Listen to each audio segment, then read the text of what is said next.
Every day of my entire life, I lived like it was day one, week one of BUD/S. So I prioritize trying to win the battle in the morning. So I always win the battle in the morning. So I get morning time, every morning I go for a run. That's the first thing I do every morning. Haven't taken a day off of running since December 2016. All right, so you're a retired Navy SEAL. You went through the Air Force Special Operations Community. You've deployed to Iraq, broken the world record for pull-ups, run a few ultramarathons. So what do you say when you're introducing yourself to people? Like, how do you introduce yourself to people with all of that? Well, kind of how you said it right there. I'm David Goggins. So what got you interested in the SEAL community in the first place? Like, what caught your eye? Well, I was spraying for cockroaches when I got out of the Air Force. I was spraying for cockroaches. I was about 297 to be exact. And I saw this Discovery Channel show on TV. And I was like, and that Discovery Channel show was just guys going through Hell Week. And I saw these guys freezing, a lot of water. And I was like, you know what? It brought back memories of me going through pararescue training. So at 297 pounds, I decided to try to be a Navy SEAL. And to make a long story short, I had to lose 106 pounds in less than 3 months. And that's where it became challenging for me. So I knew to lose 106 pounds in less than 3 months, we're looking at 3,500 calories is a pound. So I was basically doing a whole bunch of math in my head. So I knew if I were to stop and be stagnant, there was no calories being burned.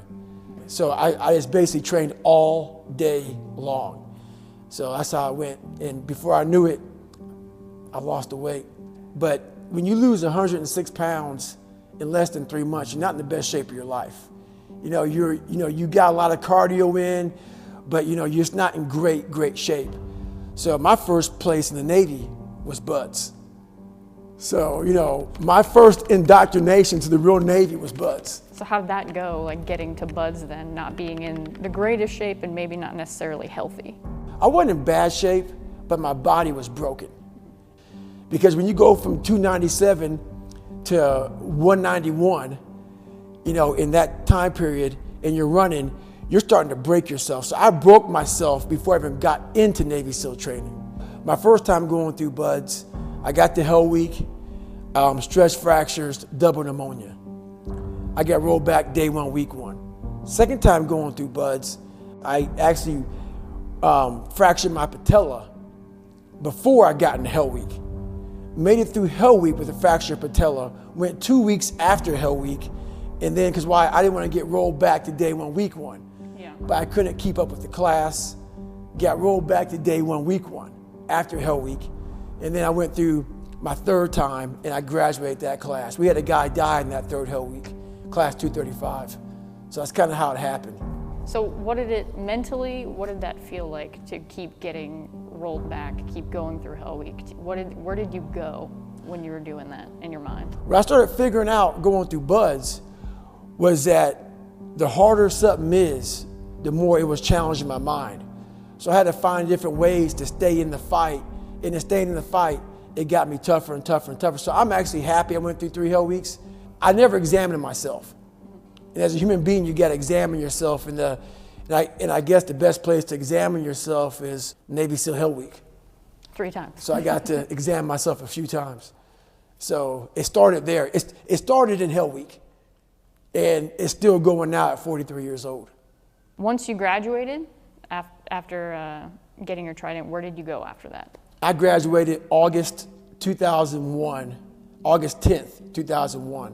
And as we all know, less than a month later, September 11 happened, So once that happened, my guys were going to airborne school. We got the word about it. I went to SQT, SEAL qualification training. And after that, I went right to SEAL Team 5.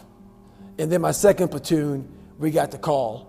We went to Iraq. I was at SEAL Team 5, Bravo platoon again. Got the second call, went to Iraq. So that's kind of how that went down.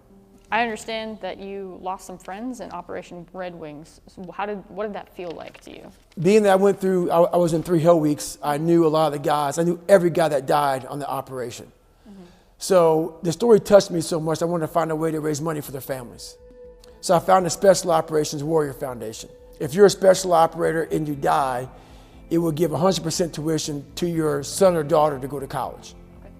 Great foundation. So now I gotta find something to do to raise money for it. So I started Googling all these different races. I found the Badwater 135. So it's a 135-mile run through Death Valley in the summertime. Had no idea about ultra running. I'm 250 pounds, I'm a big meathead. So here I am, calling the guy up on Wednesday. He goes, hey, you got to qualify for this race. I go, how do you qualify? He says, you got to run 100 miles in 24 hours or less. I'm like, is that even possible? I haven't run over 20 miles the whole year. Yeah. Going through BUD/S, I started realizing that you have to learn to control your mind in these situations. Okay. So at mile 70, when I was in the worst shape of my entire life, I was able to draw on being calm. I was able to finish the race. What's your current daily workout routine? Like say on a long day where you have plenty of time to just do whatever. Well, even if I don't have plenty of time, I get it in. Yeah, I make it. So I prioritize trying to win the battle in the morning. So I always win the battle in the morning. So I get up in the morning time, every morning I go for a run. That's the first thing I do every morning. Haven't taken a day off of running since December 2016. Every day, up in the morning.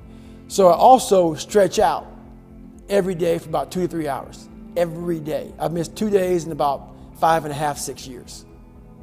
So that's just my routine. And about 4 days a week, I'm in the gym hitting the weights because you know you can't just be a runner. So this is every single day, the monotony of my life.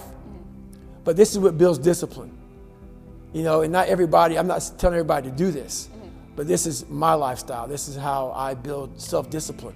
What are some of the most valuable things you learned in the Navy, be it about yourself or? You know what? Some of the most valuable things, a lot of people say teamwork and stuff like that. Teamwork is big. But I learned that you have to be a good individual first. You have to triple down on your weaknesses because a lot of times, like you always count on your buddy next to you to help you out. Sometimes that buddy's not going to be there. You got to make sure that you are a jack of all trades and a master of all trades. And that's one thing, you got to have your buddy's back, they got to have your back, but you got to work on yourself every single day. And that's one thing that the military has to really, really triple down on. It's something that we're missing nowadays a lot, is that total accountability of every day, going back to boot camp in your mind. You may have grabbed, you know, boot camp sucks. SEAL training sucks. All these things suck, and people are so happy to get out of it. But that's what makes you good. Remember how you were when you got out of boot camp?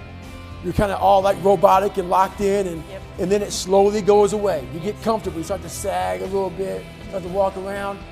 You start to lose that militant discipline.